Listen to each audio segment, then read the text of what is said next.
매일 아침, 누는 동네 사람들을 위해 똥을 치우러 가곤 했다. 비록 더러운 일이지만 이 30대 초반의 남자에게는 훌륭한 모험가가 되는 꿈을 이루기 위한 발판이 되었다.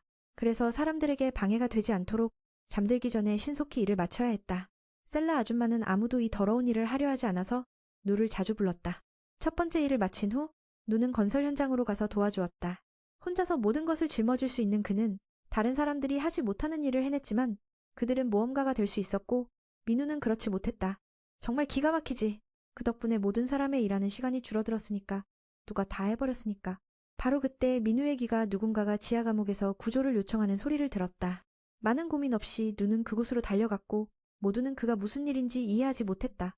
그곳에는 인간과 괴물 간의 큰 전투가 벌어지고 있었고 그들이 마주한 것은 무술을 사용할 줄 아는 미노타우로스였다. 평범한 사람도 황소를 만나면 도망치는데 이제 저 괴물과 맞닥뜨리다니. 목표는 이 나라의 공주였다. 몇 년 전으로 돌아가면 민우는 가족을 걱정하는 착한 아이였다. 부모님은 일찍 돌아가셨고 어머니는 중병으로 누워 계셨다. 어려움은 누를 일찍 성장하게 만들었고 그 나이에 친구들과 구슬치기를 하는 대신 책임을 져야 했다. 힘든 상황이지만 그의 가족은 여전히 행복했다. 어머니와 아들은 항상 환한 미소를 지었다. 그의 일상은 자신이 사는 지역에서 양을 치는 것이었다. 지켜야 할 비공식적인 규칙이 있었는데 너무 멀리 나가면 안 되는 것이었다. 이모는 아들을 매우 사랑했지만 더는 할 수 있는 일이 없었다.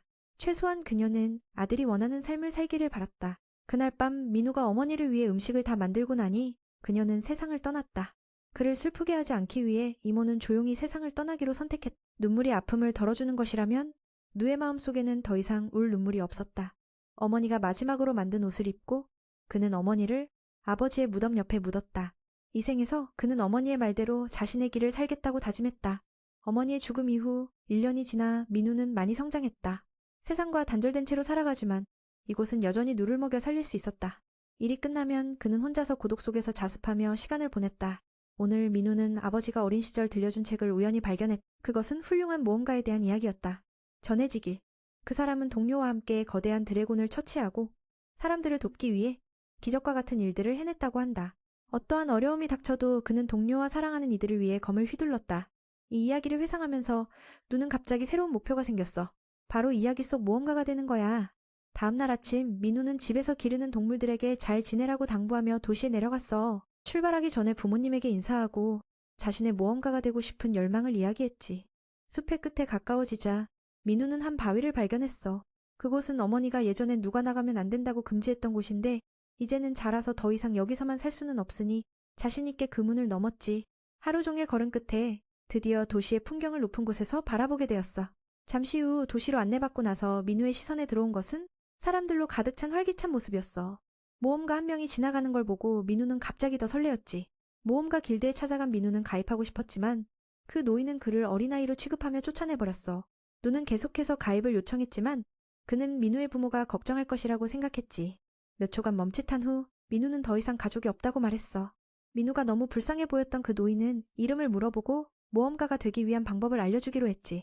첫 번째로 교육기관에 가야 해. 이 나이에 어린이를 위한 교육과정은 없지만 그곳은 길드에 참여하고자 하는 사람들을 위한 곳이야. 자신의 직업을 선택하기 위한 훈련지로 전투기술을 배우게 되며 가장 중요한 것은 칼과 마법이야. 그 두 사람은 다시 여기로 돌아와서 등록할 수 있어. 민우는 검술을 배우기로 선택했지만 재능은 부족했어. 결국 아무런 성취도 이루지 못했지. 다른 친구들은 빠르게 자신만의 기술을 익히고 있었어. 몇 달이 지나도 민우는 여전히 제자리 걸음이었어. 그래서 그의 스승은 그만두라고 조언했지. 이 헛된 훈련은 아무것도 가져다 주지 않고 시간만 낭비할 뿐이라고. 젊음은 할 일이 많으니 그는 생각했어. 이제 다른 것을 찾아봐야겠다. 지난 몇 개월 동안 민우가 배운 것은 반격 기술인 팔이었어. 방어만 할 수 있고 공격은 못한다면 어떻게 싸우겠어? 포기하지 않고 민우는 다른 학교를 찾아 나섰어. 이번에는 다양한 무기를 사용할 수 있는 전사훈련소였고 동료들을 위해 방패가 되어줄 수 있는 곳이었지.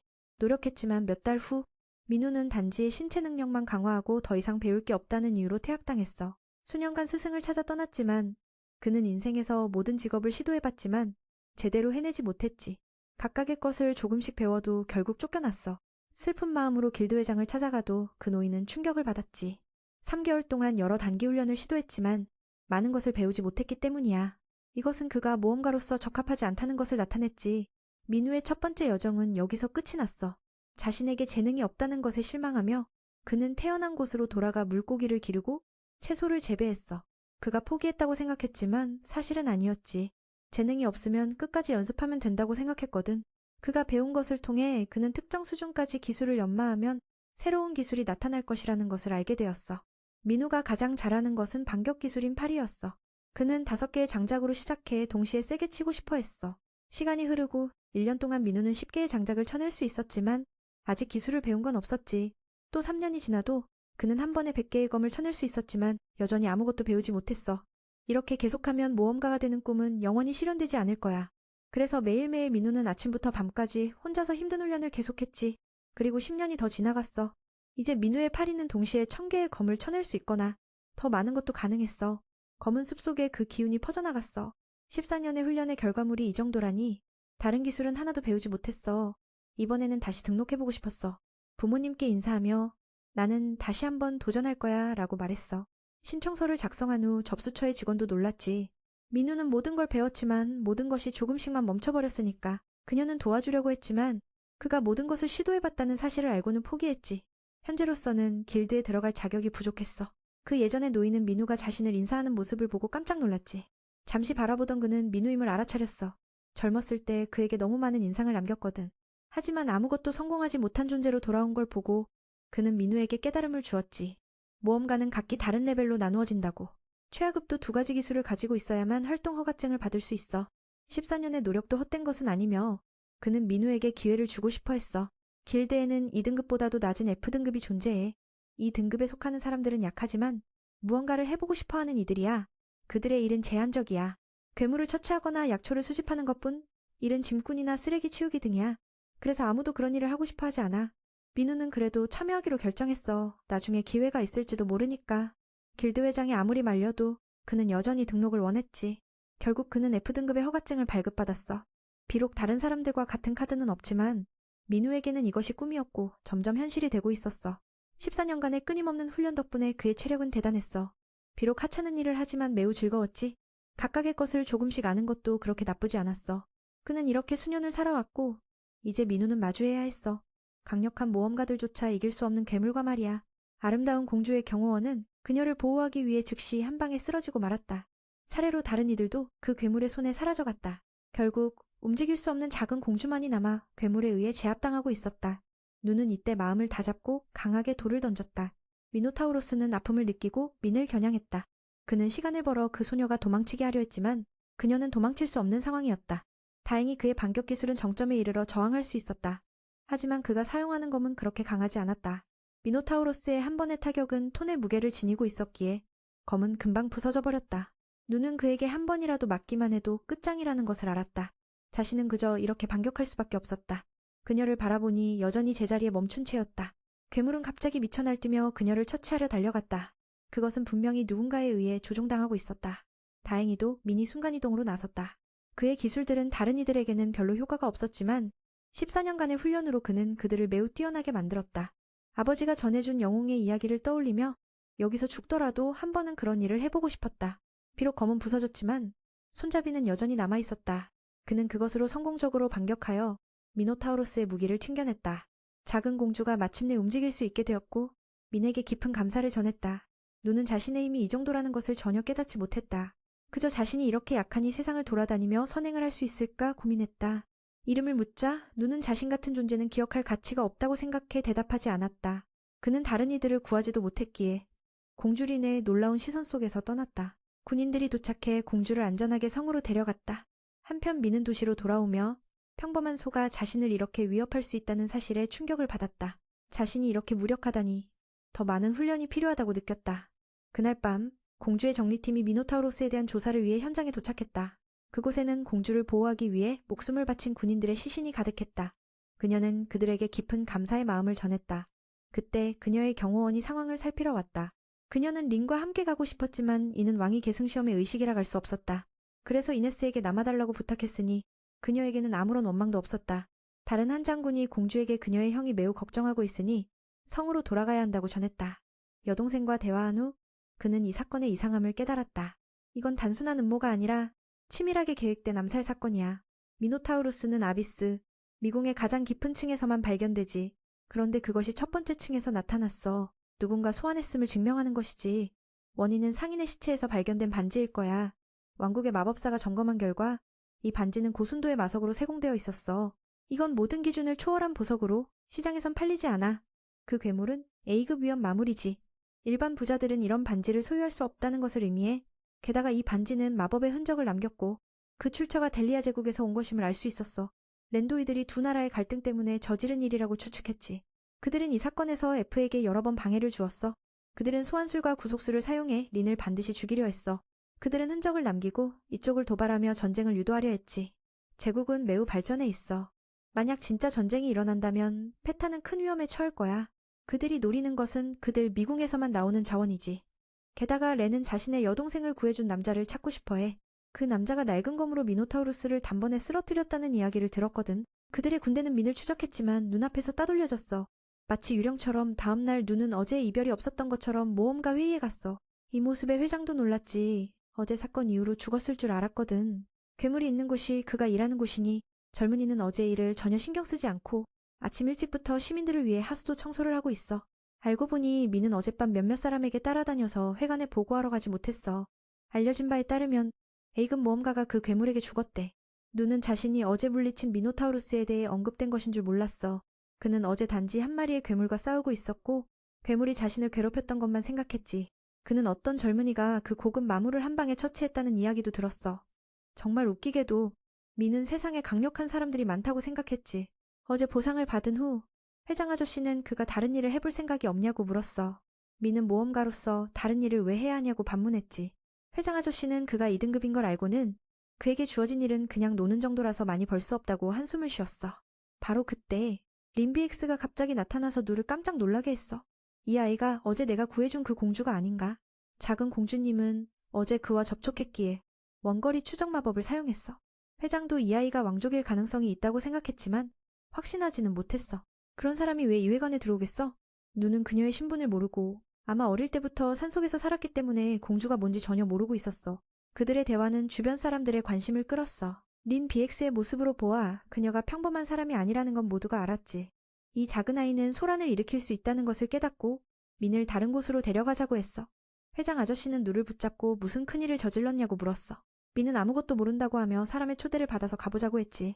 린 BX는 은신과 음소거 마법을 사용해 이들의 대화가 들리지 않게 했어. 그녀의 능력은 정말 대단하더군. 거리에서 아무도 그들을 발견하지 못하고 인적이 드문 구석에 가서 린 BX는 오늘의 갑작스러운 방문에 대해 이야기했어. 그녀는 회장과의 대화를 중단시킨 것에 대해 사과했어. 민은 그녀가 왜 자신 같은 놈을 찾아왔는지 물었지. 그녀는 그의 목숨을 구해준 것에 대해 정식으로 감사하고 싶다고 했어. 그뿐만 아니라 어제의 괴물이 밖으로 나갔다면 많은 사람들이 목숨을 잃었을 거라고. 누는 자신이 얼마나 강한지 모르고 그녀의 재능이 정말 대단하다고 칭찬했어. 나는 아무것도 모르니 고마움을 받을 수 없다고 했지. 림비엑스는 여전히 은혜를 갚고 싶어 했고 민은 그런 그녀의 고마움을 받아들이기로 했어. 왕녀가 구해준 덕분에 나라 전체가 그에게 감사하고 있어. 림비엑스는 누에게 그가 좋아할 만한 것을 주고 싶어 했어. 하지만 그는 어릴 때부터 산속에서 힘들게 살아서 명예와 재물, 물질에 관심이 없었어. 죽을 때도 결국 허무하게 사라질 테니 방금 전에 감사로 충분하다고 생각했지. 림비엑스는 아버지께서 자신의 구세주를 만나고 싶어 하신다고 전했어. 그를 한번 초대하고 싶다고 했지. 누는 그런 말을 듣고 계속 거절했어. 그녀를 놀라게 하고 싶었거든. 세상에 이렇게 특별한 사람이 있을 수가 있을까? 정말 이해할 수 없는 일이야. 5번이나 거절당하자 그녀는 정말로 감사하고 싶어서 눈물을 흘렸어. 밤에 잠을 자다가도 그 일이 생각나면 편안할 수가 없어. 그는 자신이 받은 은혜를 잊지 않고 싶어 했어. 림비엑스는 그를 강제로 끌어내리며 은혜를 받아야 한다고 주장했지. 그렇지 않으면 계속 방해할 거라고. 이 고집센 아이와는 도저히 방법이 없었어. 그는 결국 동의하게 되었지. 미리 말해두는데 나는 그녀의 아버지와만 만날 거라고. 아무런 선물도 필요 없다 했어. 그 말을 듣자 작은 공주가 행복해하며 아버지를 만나러 지금 가자고 했어. 다른 사람들의 눈을 피하고 싶었던 거지. 그렇게 해서 그들은 그녀의 집, 거대한 성으로 향했어. 이건 현대적인 성인지도 모르고 그냥 수도에서 가장 큰 집이라고 생각했지. 안에서 린 BX는 민의 이름을 묻고 민은 누라고 대답했어. 그는 가장 순박한 농부야. 그녀는 공주라는 칭호 없이 자신을 소개했어. 그녀는 그가 자신을 린이라고 부르는 것도 허락했어. 그게 친근한 이름이니까. 모험가로 등록할 때 정식 이름으로 등록했으면 아마 모두가 충격에 빠졌을 거야. 그녀가 공주라는 사실을 알고 조금 더 가다 보니 린의 경호원, 이네스와 마주쳤어. 그 경호원은 그를 하녀로 오해했어. 정말 구제불능이야. 이 여자는 그가 공주를 구한 남자라는 걸 알면서도 극도로 경계하고 있어. 계속 가다 보니 또 다른 경호원을 만났고 그는 다소 거만해 보였어. 그를 보고는 무기를 겨냥했지. 그는 알비, 아마 경호원 중 가장 강력한 전사일 거야. 그는 누가 공주의 손님이라는 사실을 알고 이 사람이 단 한 번의 기술로 괴물을 처치한 자라는 것을 깨달았어. 그는 부위를 평가했어. 그의 겉모습은 전혀 강해 보이지 않았어. 이네스는 매우 경계하며 친구에게 주의를 주고 더 많은 사람을 부르라고 했어. 왕의 대면실 안에서 렌은 그의 아버지 왕과 데리아스의 공격 계획에 대해 이야기하고 있었어. 양쪽이 평화조약을 맺었지만 이렇게 두고만 있을 수는 없어. 방금 전 그들은 그들과 논의했고 예상대로 그들은 미로와 그 안의 자원에 눈독을 들이고 있었어. 전쟁이 곧 일어날 것 같아. 그런데 눈은 안으로 들어왔고 그는 자신 앞에 왕이 있다는 걸 전혀 몰랐어. 그들은 아무 말도 하지 않았어. 왜냐하면 그는 공주의 은인이고 복장에 대해 사과했지만 왕은 신경 쓰지 않았어. 눈은 자신이 귀족이 아니라서 예의가 부족할 수 있다고 미리 말했어. 이 말을 듣고 왕은 웃었어. 그는 정말 재미있었거든. 이런 방식이 오히려 대화하기 쉬운 것 같아. 그래서 그는 아버지의 이름으로 감사하다고 말했어. 만약 누가 없었다면 흰머리의 나도 검은머리의 딸을 평안하게 보낼 수 없었을 거야. 감사를 받으니 그는 매우 기뻐했어. 이제 집으로 돌아갈 수 있을 것 같아. 아직 아무 말도 하지 않았는데 왕이 보답하고 싶다고 하더니 은인을 빈손으로 보낼 수는 없다고 했어. 영토에서부터 돈이나 그가 원하는 어떤 것도 즉시 제공하겠다고 했어. 눈은 아무것도 원하지 않는다며 거절했어. 왕은 계속해서 미로의 보물을 제안했지만 그는 그게 뭔지 모르니까 포기했어. 이 때문에 왕과 그의 아들은 매우 충격을 받았어. 왜냐하면 눈앞에 그가 아무런 욕심이 없으니까. 미로의 보물 중 절반을 나누겠다고 제안했지만 여전히 거절했어. 그가 받은 것은 단지 감사의 말뿐이었고 왕은 어떤 것을 줄지 고민하던 중 가족의 전통검을 떠올렸어. 보기에 정말 못생겼지만 실제로는 매우 강력해. 이네스는 그 검을 주고 싶지 않았어. 왜냐하면 그 검은 아버지와 함께 많은 전투를 거쳐왔거든. 왕은 지금은 더 이상 사용하지 않으며 여기서도 아무도 사용할 수 없다고 말했어. 아무리 전시해둬도 의미가 없으니 주는 것이 최선의 방법이라고 생각했어. 이걸로 눈은 부족한 검을 받아들였어. 게다가 이렇게 더럽혀진 걸 보니 그리 비싼 물건은 아닐 것 같아서 그냥 사람 기쁘게 해주고 돌아가기로 했지. 그걸 잡는 순간 그 무게에 그는 충격을 받았어. 주변 사람들도 그가 그걸 들고 있는 걸 보고 놀랐지. 그래서 메이는 그게 진짜 가치가 있는지 확인했어. 만약 아니라면 거절할 거야. 왕이 거짓말하고 있다고 하더라도 그냥 주운 거니까 고민할 필요 없다고. 눈은 순진하게도 그가 검을 휘둘러 보라고 하자 따라했어. 다만 이 친구는 한 손으로 검을 휘두르는데도 강력한 위력을 보였지. 무게가 정말 무겁긴 하지만 신체를 강화하면 잘 사용할 수 있을 거야. 왕은 그 대검의 주인을 찾은 것에 매우 기뻐했어. 그는 이 검이 매우 단단하니 부러질 걱정은 하지 않아도 된다고 말했지. 그들은 메인에게 린에게 몇 가지를 가르쳐달라고 부탁했지만 간단하지는 않았어. 눈은 자신이 이 여자아이처럼 기술이 없으니 어떻게 가르칠 수 있을지 고민했지. 게다가 가르치고 배우는 일은 아이들이 결정해야지 부모가 강요해서는 안 돼. 이 말을 듣고 뒤에 있는 두 사람은 그냥 메인에게 욕을 하러 달려들고 싶었어. 다행히 그녀의 아버지는 유머 감각이 뛰어나서 전혀 신경 쓰지 않고 웃고 있었지. 왜냐면 이번이 그가 몇 년 동안 누군가와 이렇게 대화한 첫 번째 순간이었거든. 오늘 일은 여기까지. 눈은 이제 가보겠어. 아직 집 나르러 돌아가야 하거든. 돌아가는 길에 그는 이 검으로 운동할 생각을 계속했지. 갑자기 그의 머릿속에 이 검이 배수구에 딱 맞을 것 같다는 생각이 떠올랐어. 내일 이걸로 똥을 치우면 더 효과적일지도 몰라. 그때 이네스가 다가와 무언가를 원했어. 진지한 표정으로 이야기하더니 처음에 이렇게 착한 사람을 의심한 것에 대해 사과하며 무릎을 꿇었지. 눈은 그 일에 신경 쓰지 않았다고 하며 걱정하지 말라고 했어. 이제야 그는 그녀가 하녀가 아니라는 것을 알게 되었지. 이 말을 듣고 이네스는 웃음을 터뜨렸고 누가 하늘에서 떨어진 것처럼 이렇게 순진하다고 생각했어. 그녀는 자신이 클레이 가문 소속 부단장이라고 소개하며 어릴 적부터 신의 방패라는 칭호를 받아 린을 지키는 임무를 맡고 있다고 했지. 그런데 지난번에 그 일을 하지 못해 매우 괴로워하고 있었어. 아니, 누를 구하는 것은 그녀 자신도 구하는 일이라며 앞으로 최선을 다해 도와줄 것이라고 맹세했지. 이대로 계속 있으면 돌아갈 길이 멀 것 같으니 그는 언제든 일이 생기면 부탁하겠다고 했어. 또한 그녀는 그가 다음에 사람들과 너무 가까워지지 않도록 주의하라고 했고 그들이 왕국 쥐의 왕이라는 사실을 잊지 말라고 경고했지. 누는 그들이 단순히 부유한 귀족인 줄 알았어. 그녀가 그의 이름이 누라고 알고 나자 갑자기 반응을 보이며 떠나겠다고 인사했어. 그녀가 고개를 돌리자 갑자기 잠이 덜 깬 청년이 막아섰어. 형, 너무 일찍 간다며 자신의 실력을 테스트하고 싶어 했지. 누는 어떻게 해야 할지 몰랐고 힘들어 집에 가고 싶었지만 그를 따라가기로 했어. 그곳에 도착하자 성 안에서 전사들이 훈련하는 구역이었어. 학교를 떠난 이후로 누는 누구와도 훈련하지 않았기에 조금 신이 났지. 두 보스도 다시 자신을 소개하며 이렇게 보여도 왕국에서 꽤 유명한 사람이라고 누와 싸우는 건 아주 적합하다고 했어. 그는 누에게 어떤 무기를 사용하든지 선택하라고 했지. 좋아, 그럼 너와 잠깐 놀아볼게. 그들의 대결은 사람들을 혼란스럽게 했어. 루스가 여기서 챔피언인데 누군가는 팀장을 도전하려고 했으니까 그는 강한 상대와 부딪혀서 자신의 능력을 시험하고 싶었어. 전투가 시작되자 알은 최상급 창술로 돌진했지. 기술면에서는 정말 뛰어났지만 빠르기는 누와 비교할 수 없었어. 누는 그의 모든 공격을 간단히 피하며 상대가 자신에게 양보하고 있다고 생각했어. 루스의 창술을 보면서 그는 이 사람이 오늘날까지 열심히 훈련했을 것이라고 추측했지. 한동안 그렇게 싸우다가 청년이 멈추고 RBT, 우리는 괜찮으니 전력을 다해도 돼. 양보하지 말고라고 말했어. 그는 사람과 싸우고 있으니 무의식적으로 양보했을 거라고 생각했지. 그래서 사과하고 나서 속도를 2배로 늘리기로 했어. 그런데 누는 여전히 쉽게 피할 수 있었지. 피하는 동안 그는 상대가 전혀 방어를 하지 않고 있다는 걸 깨달았어. 너무 많은 허점이 보여서 그는 이걸 공격하라는 초대라고 생각했지. RBT는 그와는 반대로 자신이 꽤 많은 힘을 썼는데도 누에게 한 번도 닿지 않았어. 이 기분은 정말 짜증났어. 왜냐면 그는 이렇게 상대와 비슷한 적을 만난 적이 없었거든. 그런데 그 사람은 여전히 자신이 약하다고 생각하고 상대방은 전혀 진지하게 임하지 않았어. 그 젊은이는 계속해서 상대를 맞추기 위해 고군분투하고 있었고 RBT는 기습적으로 찌르는 기술을 써서 누를 놀라게 했지. 누가 높이 뛰어오를 때 그 청년은 결정적인 공격을 날렸어. 그런데 누는 여전히 피할 수 있었고 난 괜찮아. 조금 더 빨리 쳐도 돼 라고 말했지. RBT는 격분했어. 분명히 최선을 다했는데 이렇게 무시당하다니. 그의 머릿속에서는 이 사람이 정말 최선을 다했는지 아니면 자신의 훈련 덕분에 조금 더 강해졌는지 고민하고 있었어. 조금 기분이 좋아졌던 그때 RBT는 아주 드물게 사용하는 가장 강력한 기술을 꺼내들었어. 한번 사용하면 상대는 반드시 죽는 기술이지. 그는 꽤 고민했지만 누가 자꾸 도발하자 결국 기술을 사용하기로 결정했어. 하지만 역시나 적중하지 않았어. 더 말도 안 되는 건 누가 어떻게든 한쪽으로 피하면서 아무도 눈치채지 못했어. 그가 피했으니 정말 신기했지. 상대의 압도적인 기술을 목격한 누는 항복을 선언했어. 계속 싸우면 이길 수 없을 것 같았거든.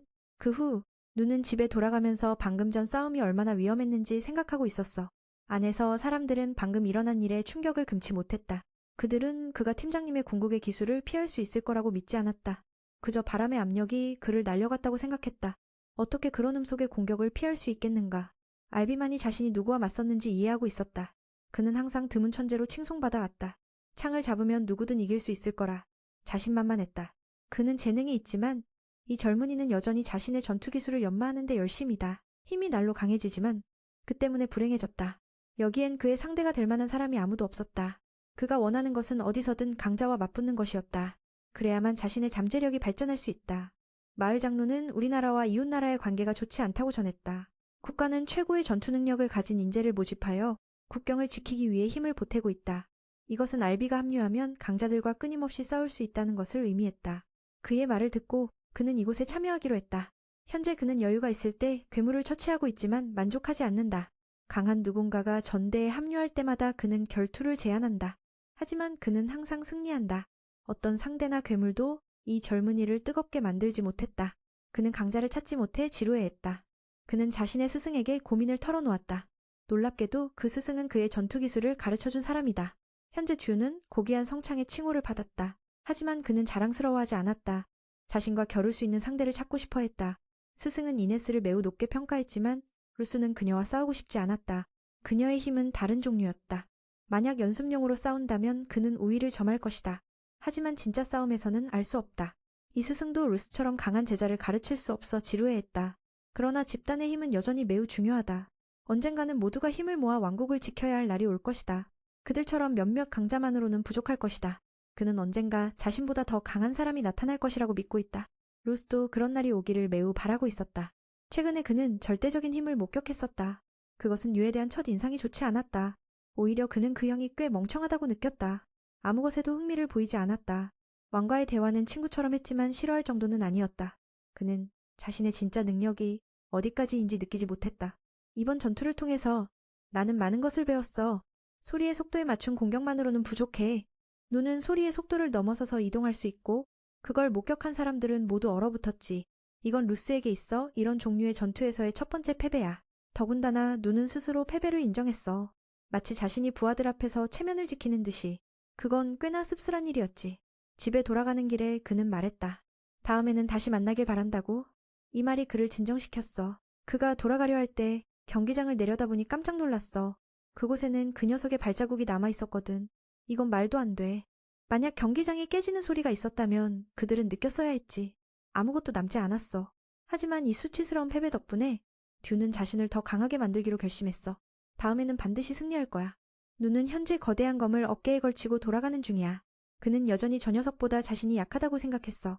그때 그는 모든 것을 피하기 위해 강화했지. 하지만 만약 루스가 마지막 순간에 속도를 조절하지 않았다면 그는 정말로 맞았을지도 몰라. 그 전에 경고받았잖아. 지나치게 자만하면 죽음으로 이어질 수 있다고. 그래서 그는 집에 돌아가서 열심히 훈련해야겠다고 생각했어. 다음 날 아침 그는 여전히 일상적인 일을 하고 있었어.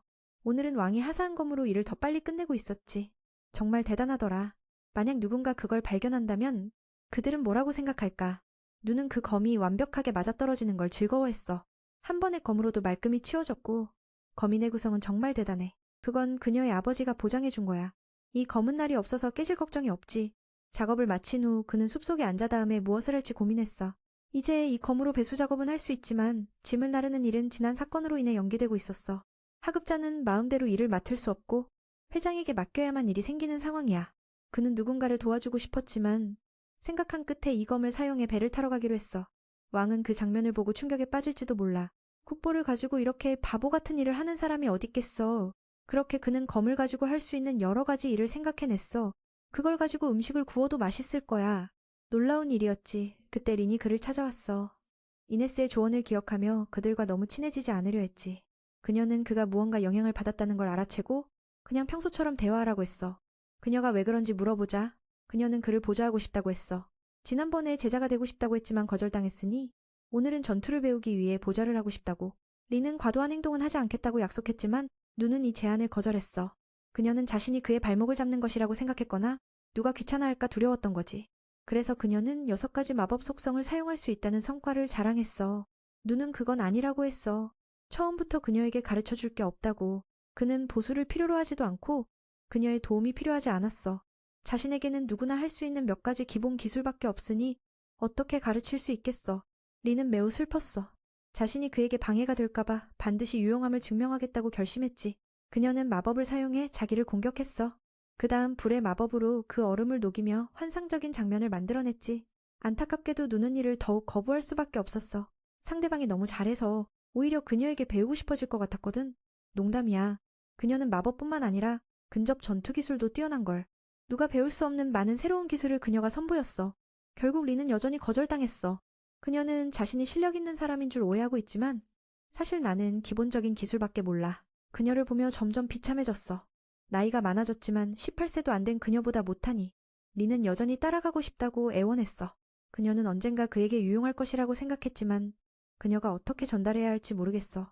그녀는 자신의 형편없는 능력을 보여주며 실망시키고 철수하기로 결심했어. 그녀는 방금 전의 기술이 정말 대단하다고 말하고 자신의 기술을 보여주었고 그녀는 매우 충격을 받았어. 귀가하는 길에 린은 재능 없는 소년의 전설을 떠올렸어. 훈련소의 교관들이 이야기하던 그 전설. 사람들은 그 전설이 훈련의 의지를 북돋기 위해 쓰여진 것이라고 생각했지. 하지만 그 소년의 존재는 너무 비현실적이었어. 12세부터 그는 왕국의 6훈련소에서 혹독한 훈련을 계속 겪었어.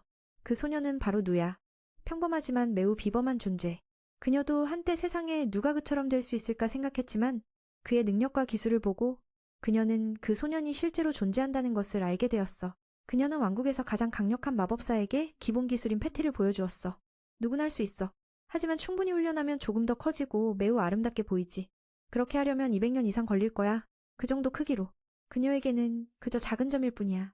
그럼 내 패티는 왜 공처럼 커져? 정말 불합리해. 마법사가 200년을 살아야 손가락만큼 커지는데 눈은 그보다 10배 더 크니 아직 끝나지 않았어. 그는 다른 기본 기술들도 이 정도 수준이라고 말했어. 그 말에 그녀는 충격을 받았지. 그래서 그녀는 자신이 너무 약하고 그를 따라갈 실력이 부족하다고 생각하게 되었어. 이 오해가 그렇게 나쁘지 않은 것 같아. 그녀는 이제 자신의 거울이 되었으니까. 그녀의 삶을 위해 그런 강한 남자가 자신을 드러내지 않는 모습이 마음에 와닿았어. 차후에 자신의 형과 함께 나라를 이끌어야 하니까. 그래서 림복은 이 남자를 따라 배우고 싶어져. 그날 밤 저녁을 다 먹고 난 후 누는 동생에게 자신이 아직 미숙하다는 걸 깨달았다고 말했어. 그는 나중에 그가 더 신경 써주기를 바란다고 했어.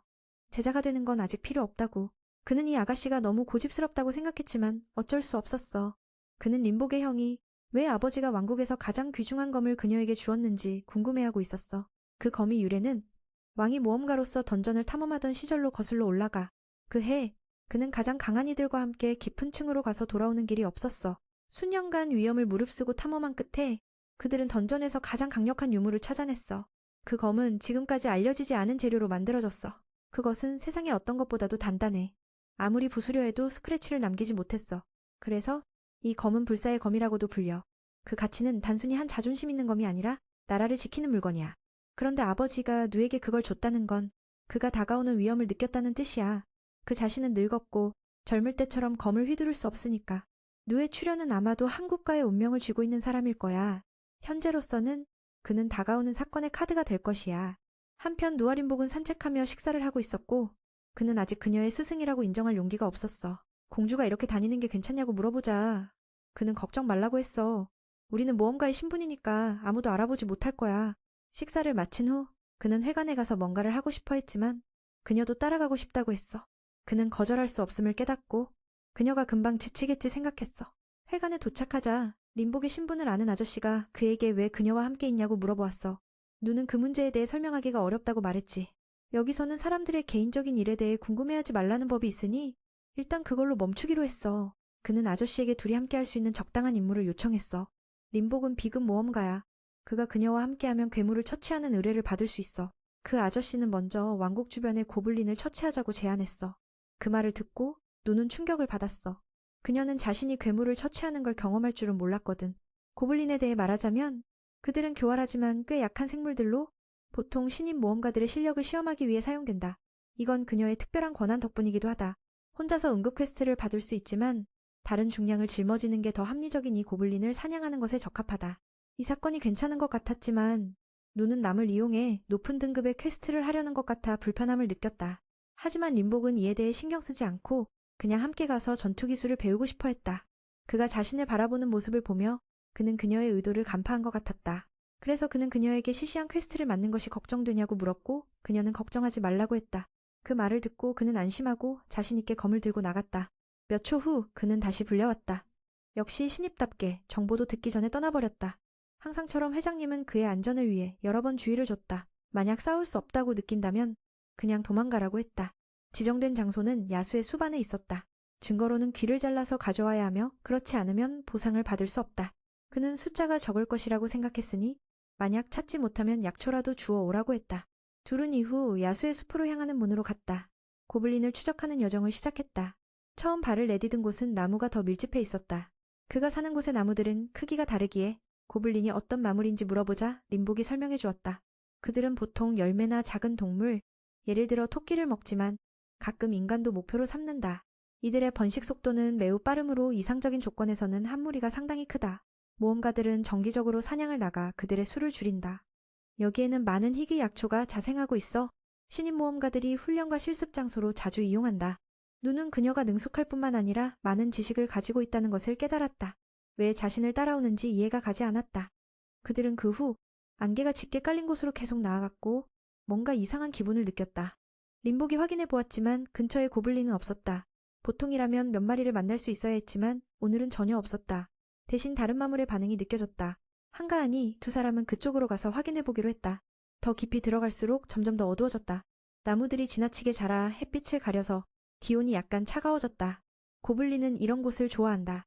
갑자기 림복은 앞에 있는 마물을 더 이상 느낄 수 없었다. 눈은 가설을 세웠다. 아마 나이가 들어 죽었을지도 모른다. 가서 확인해 보니 그들은 시체를 전혀 발견하지 못했다. 하지만 매는 뭔가 이상함을 느꼈다. 위를 바라보니 한 고블린의 시체가 먹히고 있었다. 림복은 그곳에 성공적으로 공격을 가했고 마물이 투명해진 것을 발견했다. 그것도 고블린이지만 훨씬 고급종이었다. 그녀는 자세히 설명하지 않았고 매는 그것이 평범한 고블린이라고 생각했다. 그는 그것이 가장 약한 마물이라고 들었는데 이렇게 크다니 정말 무서웠다. 스스로 약하다고 생각하며 그렇게 느낀 것 같았다. 괴물은 방해받자 으르렁거리며 그들을 공격하려 했다. 림복이 두려워하는 모습에 누는 그녀가 실전 경험이 부족해서 그런 것 같다고 생각했다. 이 괴물은 그녀와는 비교도 안 될 나이였다. 그는 그녀에게 겁내지 말라고 말했다. 상대는 고블린일 뿐이니 그녀는 곧 마음을 다잡았다. 그들은 완전히 반대의 생각을 하고 있었다. 한 사람은 다른 사람을 믿고 있었다. 림복은 스승님에게 이 괴물이 단순한 고블린이라고 생각했고 스스로 환상에 빠졌다. 아마 그는 처음부터 이 괴물에 대해 알고 있었을 것이다. 자신감이 생기자 그녀도 싸울 준비가 되었다. 괴물은 2개의 나무를 무기로 사용하며 내려쳤다. 하지만 눈은 그를 막을 수 있었고 여전히 강력한 힘을 지닌 검으로 강화되어 있어 이전처럼 검이 부러질까 두렵지 않았다. 그렇게 그는 괴물과 힘겨루기를 하다가 밀려났다. 상황이 좋지 않자 눈은 반격을 시도해 괴물을 밀쳐냈고 상대는 혼란에 빠졌다. 그러나 그 기회를 놓치지 않고 림복이 공격 마법을 사용했지만 효과가 미미했다. 괴물은 똑똑해서 피하는 방법을 알고 반격의 기회를 찾고 있었다. 강력한 힘으로 고블린 대왕은 주변의 나무를 뽑아 무기로 사용했다. 그는 수많은 나무를 맨에게 던졌고 그의 팔은 지칠 정도였다. 그녀는 괴물의 회복 속도가 너무 빠른 것을 깨달았고 그들 쪽은 점점 지쳐가고 있었다. 그 원인은 괴물 머리에 있는 큰 마석 때문일 것이다. 림복도 그를 겨냥해 베어내라고 말했다. 이렇게 계속해서는 안 된다고. 아직 무엇을 할 틈도 없던 중 고블린이 공격 방식을 바꾸는 순간이 찾아왔다. 아무것도 할 새도 없이 갑자기 고블린이 공격 방식을 바꾸었다. 마치 그가 맨의 반격 능력이 한정적이라는 것을 알아챈 듯했다. 고블린이 나무 3개를 높이 던진 후 또 다른 나무를 바로 앞에 던져서 그들이 어떻게 막을지 볼 수 있을 것이다. 다행히도 여전히 그녀의 재능 있는 제자가 지원하고 있었다. 마법을 사용해 모든 것을 밀어냈다. 그녀가 생각한 대로 그 괴물은 마석을 사용해 스스로 회복하고 있었다. 이번 전투는 정말 상상을 초월했다. 그녀의 마법이 별 소용이 없을 것 같았다. 그렇다면 우리는 무엇을 할 수 있을까? 기운을 차리며 맨이 그녀에게 나를 그곳으로 밀어줄 수 있는지 물었다. 그 괴물이 너무 똑똑해서 항상 원거리에서 공격하고 있었다. 리는 망설이며 사라졌다. 만약 그를 대상으로 마법을 사용하면 선생님이 크게 다칠 수 있다. 그 괴물은 성벽을 부술 수 있지만 불사의 검은 부술 수 없다. 그래서 그녀는 몸을 검으로 가려서 피해를 줄이기를 원했다. 이 말을 듣고 그녀의 제자는 이해하고 동의해. 거블린 군주가 공격할 의도를 보자마자 마법을 준비해. 녀석은 이미 주문을 외우고 누를 엄청난 속도로 밀어붙였어. 처음에는 그도 약간 의식을 잃었지만 결심 덕분에 매는 속도를 조절할 수 있었어. 신체 강화 마법을 발동해 균형을 잡았지. 이 기습은 너무 기막혔고 괴물도 예상하지 못했던 거야. 그렇게 그는 높이 점프하며 공격을 날렸어. 천근의 일격으로 나무를 부수고 괴물의 머리 위에 있는 마석을 가격했어. 그 덕분에 마석이 터져나가면서 고블린은 극심한 고통을 느꼈지. 이 장면을 보고 매는 제자에게 가장 덜 아프게 끝내달라고 부탁했어. 이에 그녀는 동의하고 즉시 불태워버렸어. 정말 잔인했지. 그 괴물이 불타는 걸 보니 아픔이 줄어들었을까 싶네. 이 사건 이후 매는 그를 위해 기도하며 이제 더 이상 고블린을 상대하지 않기로 결심했어. 너무 위험하거든. 그 대신 더 많은 훈련을 해야겠지. 한 마리 고블린도 처치하지 못하면 무슨 재미가 있겠어? 저녁이 되자 이 이야기는 리네형 왕자에게 전해졌어. BX는 순도가 극도로 높은 마석을 받고 다른 강력한 괴물들이 나타날까 걱정했지. 보고서에 따르면 그것은 고블린보다 몇 배는 더 거대하다고 해. 이 사건은 제국의 조종으로 보이며 마석은 아갑국의 것일 가능성이 높아. 신성한 존재가 린에게 어떻게 처리했는지 물어봤어. 작은 그녀는 괜찮다고 했지만 단 2사람으로 위험한 괴물을 처치했다니 믿기지 않아. 그 공주님은 그것이 고급 투명화 능력을 사용한다고 알려줬어. 며칠 전 그들이 보낸 군대조차 발견하지 못했거든. 이해가 가지 않지만 그들이 이렇게 큰 생물을 이 나라에 숨겨 운반할 수 있었던 건 신기해. 그 지역의 고블린 수는 그 괴물에게 잡아먹혀 상당히 줄어들었어. 다른 지역에서도 비슷한 일이 발생할 가능성이 높아. 오늘은 조심해야 해. 그쪽에서는 2사람이 아저씨에게 의뢰를 완료했다고 보고하러 가고 있었어. 아저씨는 예전에 멍청한 아이가 고블린을 처치했다는 소식에 기뻐했지. 물론 2사람은 고블린의 머리 위에 있는 보석이 건물만큼 크다는 사실은 아저씨에게 전하지 않았어. 그래서 아저씨는 여전히 그 괴물을 평범한 것으로 생각했지. 님에는 림박스의 도움을 받았어. 누도 그렇게 생각해. 그녀가 마법을 써서 결정타를 날리지 않았더라면 승리하지 못했을 거야. 작은 그녀는 나는 조금 도와준 것뿐이야. 선생님과는 비교할 수 없어 라고 말했지. 이게 더욱 혼란스럽게 만들었어. 툭 아저씨도 고블린 머리 위에 마석에 대해 이야기하자 회장님은 혼란스러워했어. 고블린이 머리 위에 마석이 있다니 이건 정말 이상해. 그것이 고블린인지 다시 확인해보라고 하자. 매는 제자에게 물어봤어. 스승이 고블린이라고 부르니까 그녀도 고블린이라고 부르기로 했어. 결국 아저씨가 귀는 어디에 있냐고 물으니까 그제서야 귀를 자르지 않았다는 걸 깨달았어. 결과는 한 푼도 못 받았다는 거지. 정말 어이가 없네. 애는 왕국 곳곳에서 일어나는 사건들에 대한 보고를 받았어. 이 왕자는 적이 자신의 나라에 침입했을 수도 있다고 깨달았지. 그 증거는 바로 어제 누아 린 BX가 한 마리 고블린 우두머리를 쓰러뜨린 일이야. 그는 식스헌터로 불리는 모든 사람들을 소집해 전투 준비를 하도록 했어. 자신도 더 일찍 알아차리지 못한 걸 자책하고 마도 제국이 이런 짓을 할 줄은 정말 상상도 못했지. 그들은 자원을 탐내며 사람들을 해치기 위해 무슨 일이든 할 거야. 제국의 의도는 이 나라를 서서히 파괴하는 거야. 현재 누는 림박스와 함께 모험가의 삶을 즐기고 있어. 이 자칭 제자의 동행이 좀 어색하긴 하지만 그 나름의 즐거움이 있어. 보통 그는 혼자였는데 이제는 동행과 수다를 떨 수 있으니 다르지. 그동안 자신의 신뢰 덕분에 고블린을 쓰러뜨린 증거는 없었지만 의뢰주가 그들의 첫 번째 처치 임무를 축하하며 돈을 주었어. 고작 몇 개의 꼬치구이 값을 받을 수 있었지만 왜인지 맛이 너무 좋은 거야. 림박스는 식사를 마친 후 집으로 돌아가겠다고 했어. 내일 다시 만나자고. 청년은 진짜 모험가가 된 느낌을 주셔서 고맙다고 또 한 번 감사했어. 그녀가 떠나기 전 그녀의 형이 나타났어. 형이 직접 와서 누에게 부탁할 일이 있어서 초대했어. 그들은 내일 아침에 산속 도시로 가야 해. 레이는 당장은 설명할 수 없지만 도움을 받고 싶었어. 매는 그동안 좋은 성격을 가지고 있었으므로 바로 수락했지. 그냥 물건 운반을 부탁하는 줄 알았거든. 여비와 보수는 충분히 지급될 거니 더 이상 걱정할 게 없었어. 그래서 다음날 그들은 왕가의 마차를 타고 떠났어.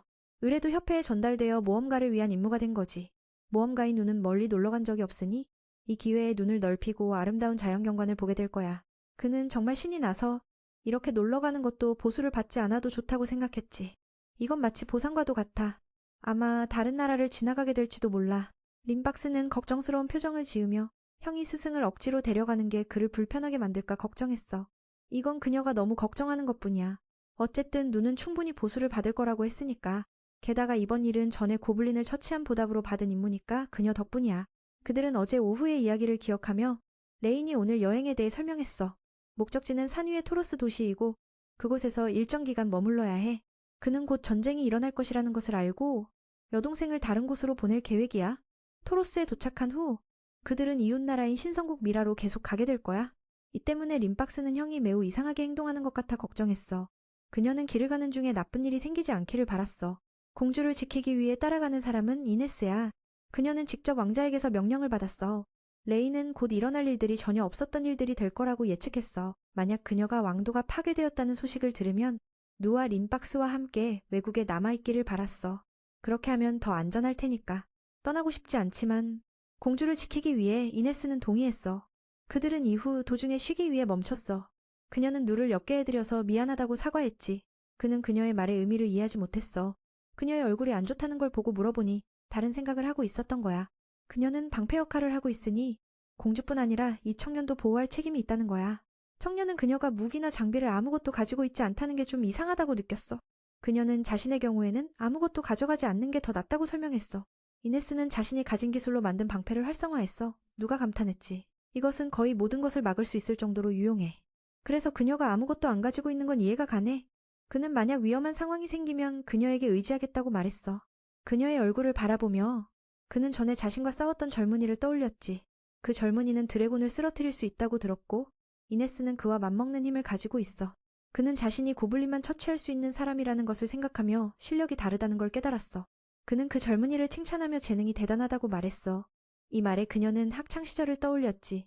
그때 사람들은 이걸 하늘의 특별한 은총이라고 불렀고 아주 드물었어. 그 힘은 만물을 베어낼 수 있는 거미날이 될 수 있고 동시에 단단한 방패가 되기도 해. 사용자에 따라 이 힘은 세리 국가를 파괴할 수 있어. 다행히도 그 시절 그녀는 가장 강력한 사람들에게 교육을 받았어. 점차 이네스는 성스러운 방패 단단의 훈련 속에서 자신의 능력을 마스터했지. 그렇게 강력한 능력을 가지고 있지만 그녀의 인생은 꽤나 비극적이었어. 타인을 다치게 할까 두려워서 그녀는 자신을 고립시켰고 누아 성에맨을 만나기 전까지 그랬지. 그녀는 이 이름을 이전부터 알고 있었어. 스승님이 자주 언급하셨으니까.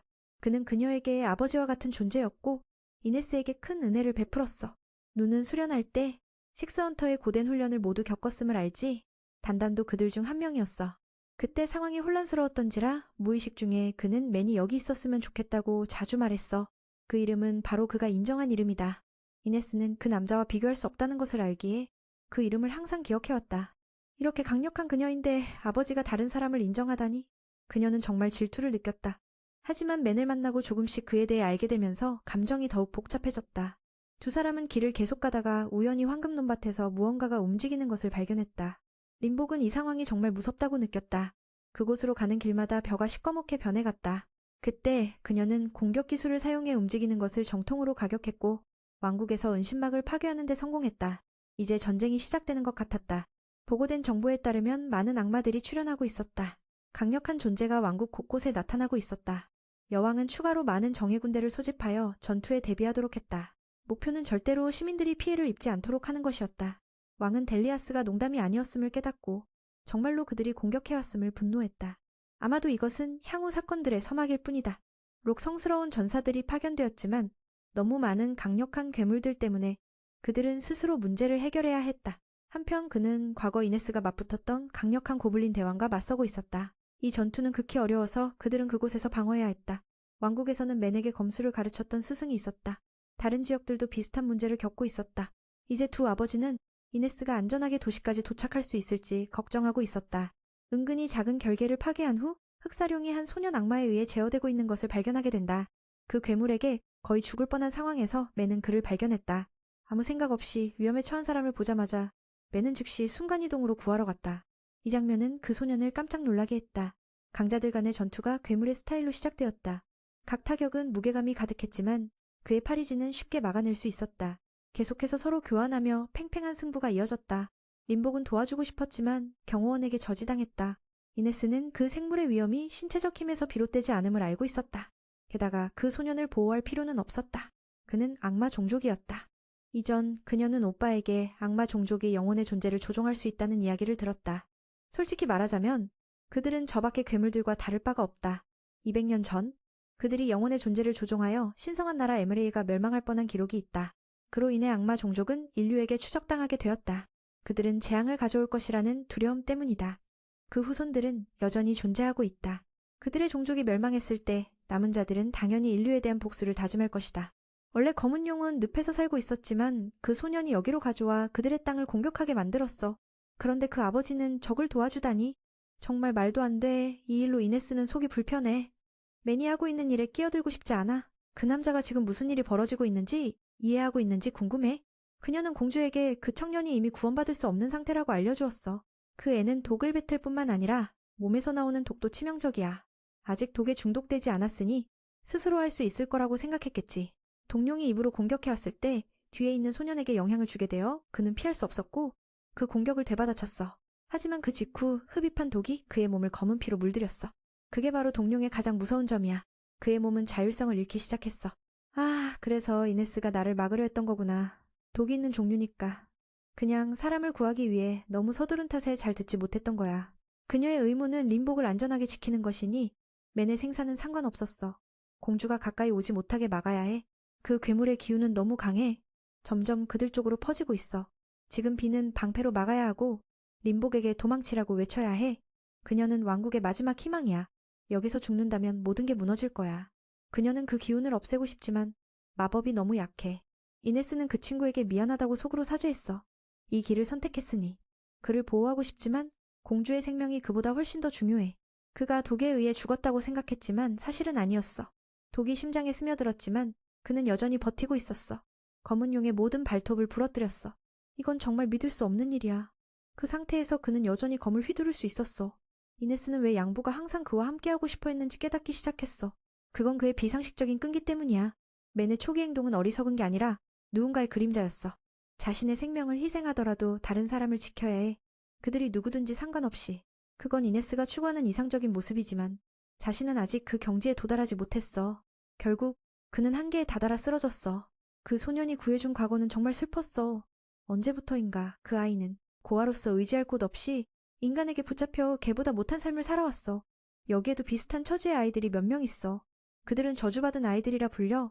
모두가 악마를 조종할 수 있는 능력을 가지고 있어서 반쯤 목숨을 유지하며 악한 일에 쓰였어. 매일 그들은 한 끼만 먹을 수 있었어. 바로 땅 위에서 사는 자들의 남은 음식으로. 먼 옛날 이것은 가축을 조종하는 능력이었어. 하지만 점차 그것이 악마를 조종하는 데 쓰이게 되었어. 그리고 그들의 조상이 너무 많은 피를 흘렸기 때문에 후손들은 모두 미움을 받게 되었어. 그냥 바라보기만 해도 교도관이 들어와서 사람을 때리고 괴롭혔어. 롤로는 가장 많이 맞는 아이였지만 다른 친구들보다 훨씬 더 큰 잠재력을 가졌어. 한 번은 왜 나를 때리는지 물어봤어. 결과는 얼굴이 변형될 정도로 맞고 3일 동안 굶어야 했어. 그 후 롤로는 자신의 능력을 발전시켜 눈앞에 있는 사람의 마음을 이해할 수 있게 되었어. 한 번은 다른 곳으로 끌려갔고 사람들은 무고한 아이들을 증오하는 눈으로 쳐다봤어. 모든 증오는 그들에게 쏟아졌어. 롤로를 향한 악담이 점점 더 늘어나 그의 영혼은 일그러지게 되었어. 세상에 태어나는 것이 선택받은 사람이 어디 있어? 조상들이 악마족으로서 사람을 해쳤기 때문에 이제 자신이 이 꼴이 된 거야.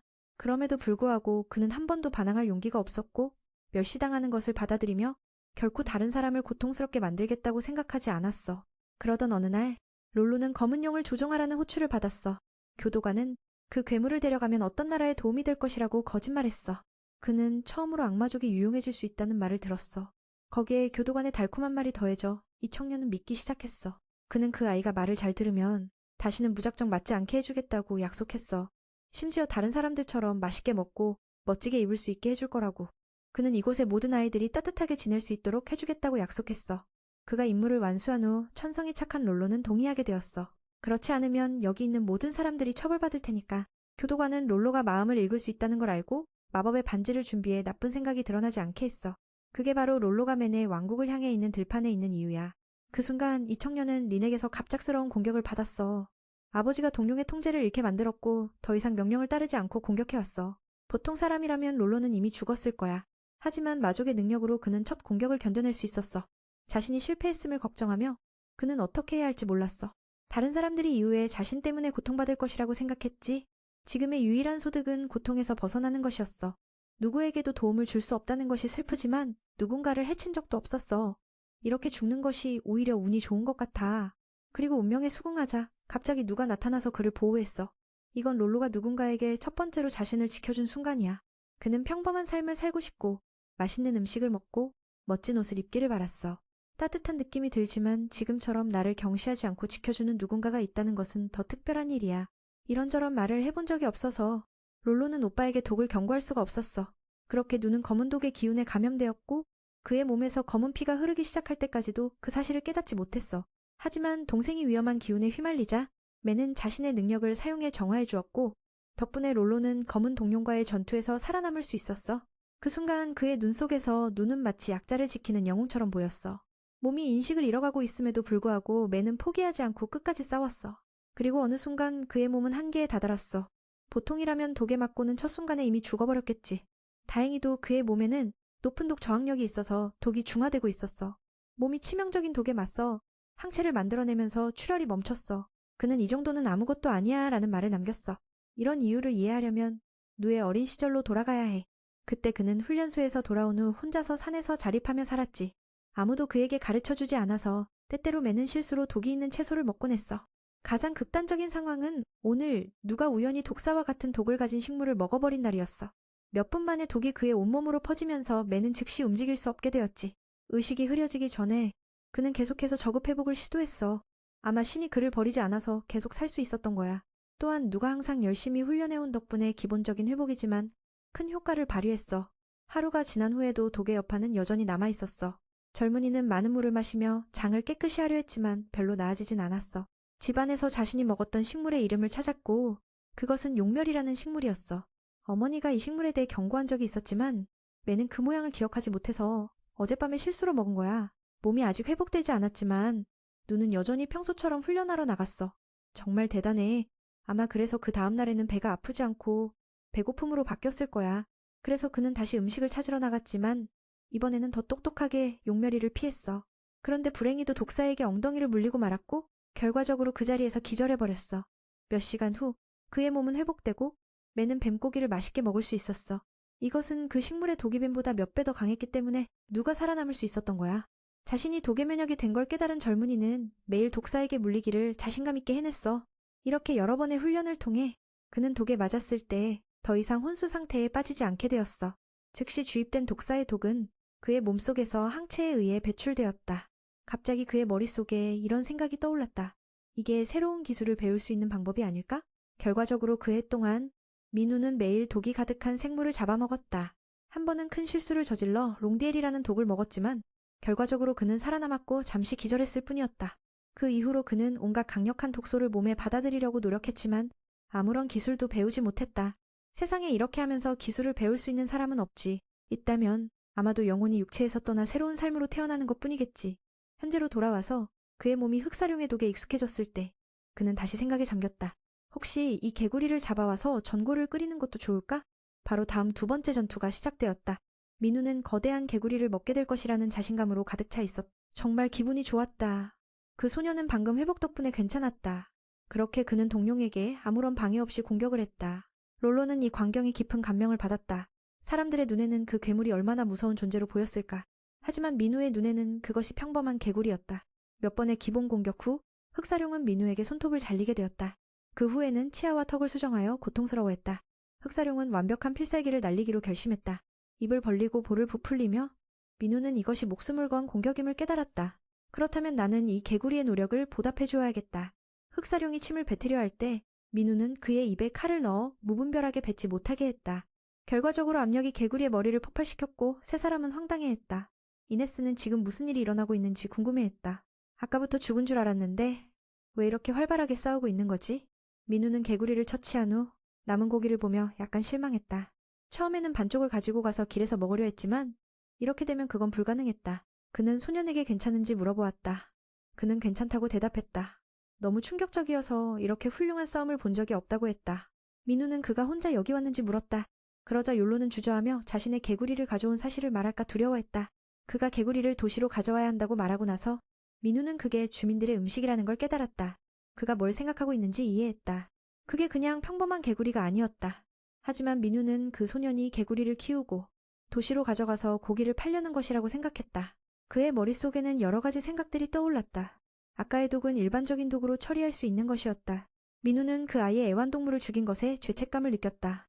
결국 흑사룡은 여전히 가축으로 여겨졌다. 그는 들판에 풀어주며 사과했다. 갚겠다며 말했다. 비록 지금은 돈이 없지만 미래에 반드시 보상하겠다고. 롤로는 두 번째 충격을 받았다. 그는 필요 없다고 말했다. 민우는 가벼운 마음을 느꼈다. 그는 그 아이에게 어떻게 그 개구리를 여기까지 가져왔는지 물었다. 신기하다고 생각했다. 보통은 코에 줄을 묶고 끌고 다녀야 한다고 생각했는데 롤로는 자신이 마물을 조종할 수 있기 때문에 그렇게 가져왔다고 솔직하게 말했다. 민우는 그 능력에 감탄했다. 이렇게 어린아이가 그렇게 큰 개구리를 조종하다니. 반면 자신은 그것에게 거의 죽을 뻔했다.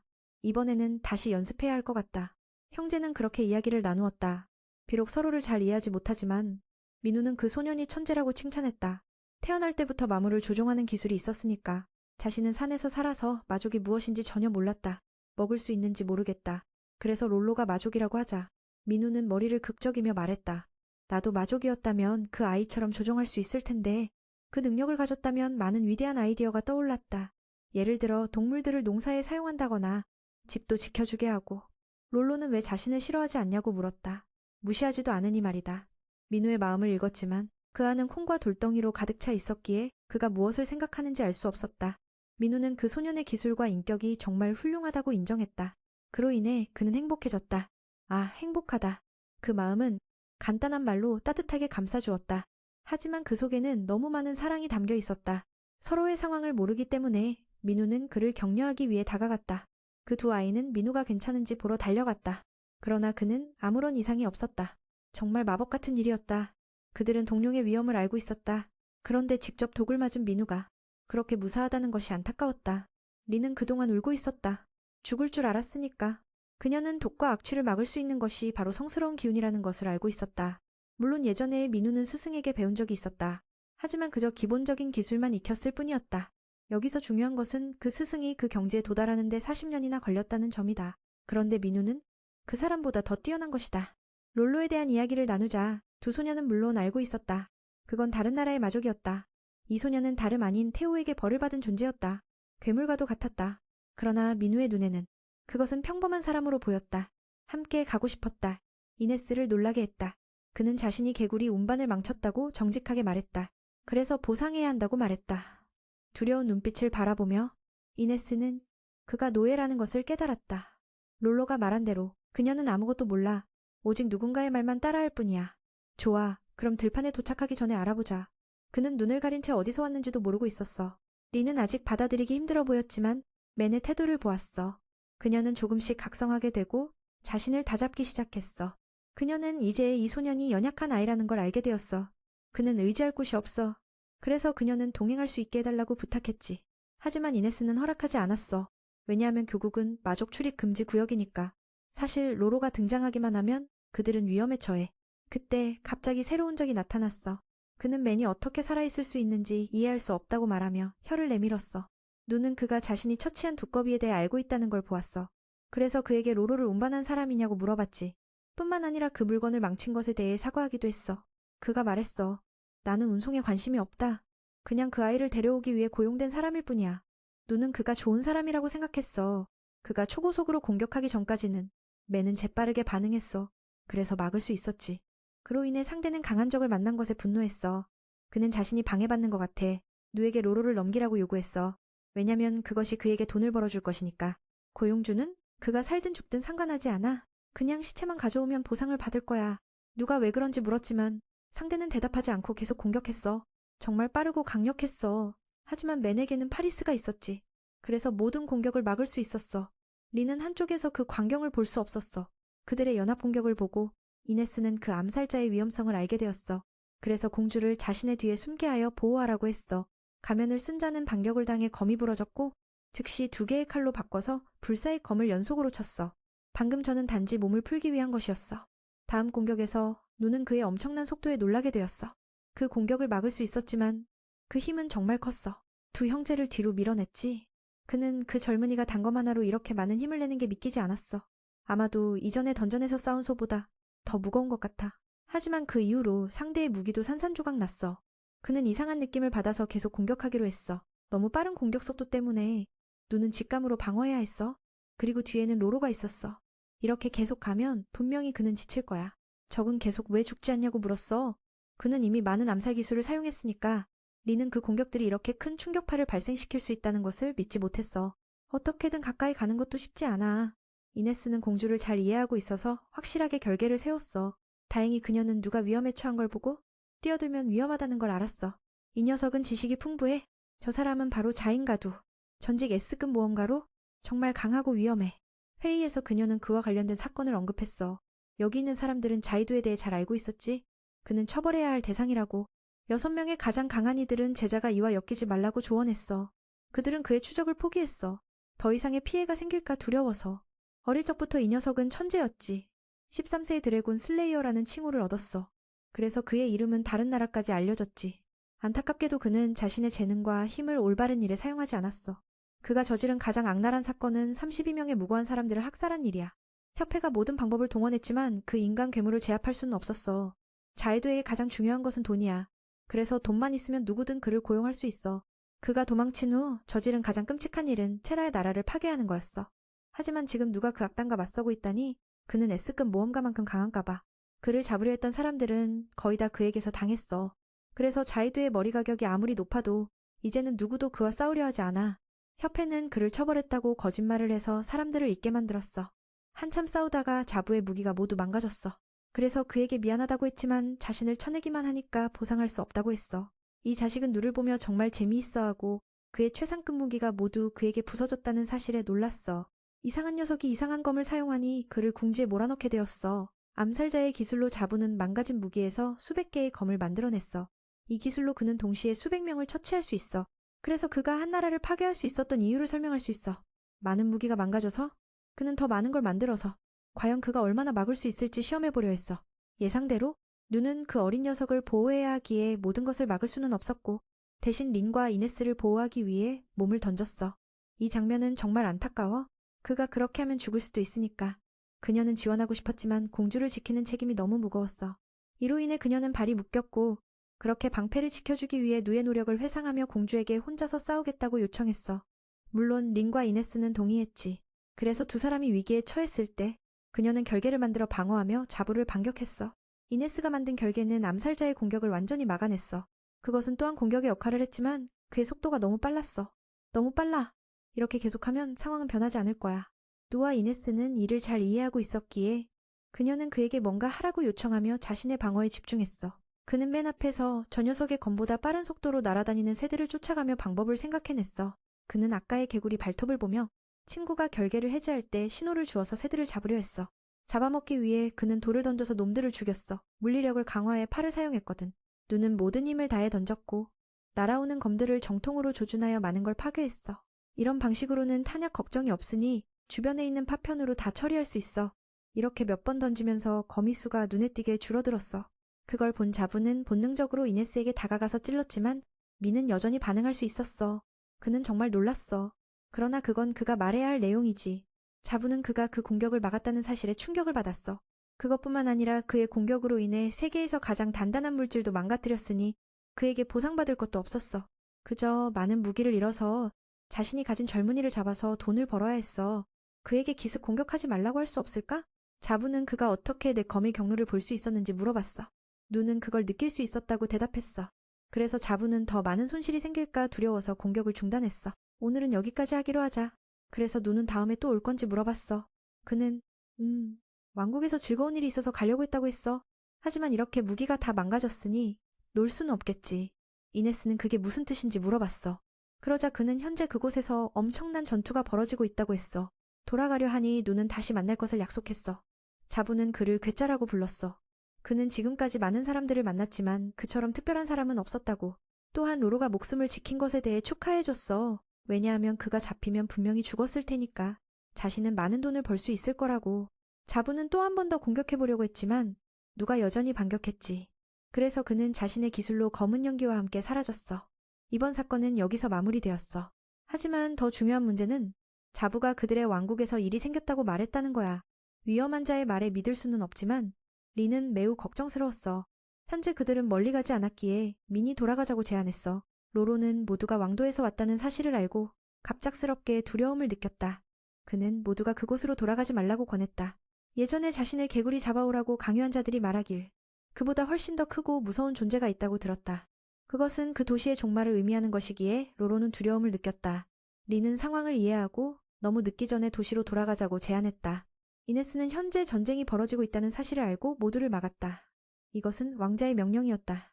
누나가 이미 알고 있었던 이유는 그녀가 형과 가장 가까운 사람이어서 사건의 전말을 짐작했기 때문이다. 그는 이네스에게 자신을 타향으로 데려가 달라고 부탁했다. 리는 자신이 도망칠 수는 있겠지만 그 후에 무엇을 할 수 있을지 고민했다. 모두가 작은 왕국을 지키기 위해 싸우고 있을 때 로로의 이야기를 떠올리며 그 아이는 고향을 잃고 노예가 된 상황과 비교했다. 자신이 조금 더 나아질 수는 있겠지만 뿌리를 잃고 난다면 과연 살 가치가 있을까? 이네스도 그의 마음을 이해하고 왕녀에게 자신을 떠나지 말아달라고 부탁했다. 누나는 그 동생이 함께 가는지 물었고 그 남자는 다시 돌아올 것이라고 대답했다. 그는 그 형이 너무 좋다고 동의했다. 그의 곁에 있으면 안전할 것 같았다. 자신이 그들이 나쁜 일로 여기는 것을 일으켜서 미안하다고 했지만 그 행동은 다른 부족 사람들을 구하기 위한 것이었다. 그 말을 듣고 남자는 그를 이해해 주었다. 리는 정말 부끄러웠고 왜 선생님이 이렇게도 관대하냐고 물었다. 민의 머릿속에서는 그 개구리를 잡아먹고 싶다는 생각이 떠올랐지만 지금은 참기로 했다. 귀가하는 길에 이 여학생은 매니 곁에 있어 더 안심했다. 그는 흑룡을 물리쳤고 전설과 비등비등하게 싸우고 있었다. 자부는 상황을 바꿀 수 있을지도 모른다는 생각을 했다. 거기에 더해 그의 마음은 한결 편안해졌다. 그 순간 그들의 쪽에는 50%의 기회가 더 생긴 셈이었다. 작은 이네스는 말의 속도를 높이며 재빠르게 돌아가야 한다고 재촉했다. 한편 왕도에서는 모든 것이 파괴된 상태였다. 레는 직접 현장을 점검하며 이렇게 된 나라를 보며 마음이 아팠다. 다행히도 국민들은 이미 대피를 마쳤고 그들은 육성의 보호를 받고 있었다. 그 6명은 적의 기습을 저지하기 위해 애쓰고 있었다. 그들의 은밀한 병단은 아무것도 찾지 못했지만 레는 전투가 계속될 것이라 확신했다. 현재 그들은 가장 지쳐있는 시점이기 때문에 곧 더 강력하게 공격할 것이다. 그는 적이 어디에서 나타날지를 예측했다. 그때 우연히 하늘을 올려다보았고 그들은 저 멀리 구름 위로 날아가는 그 생물의 그림자를 볼 수 있었다. 레는 즉시 마법을 사용해 은신막을 파괴하고 그 괴물의 본 모습을 드러냈다. 그것은 평범한 흑룡이 아닌 마룡이었다. 로로의 예측과 정확히 일치했다. 이대로 간다면 왕도는 파괴될 것이다.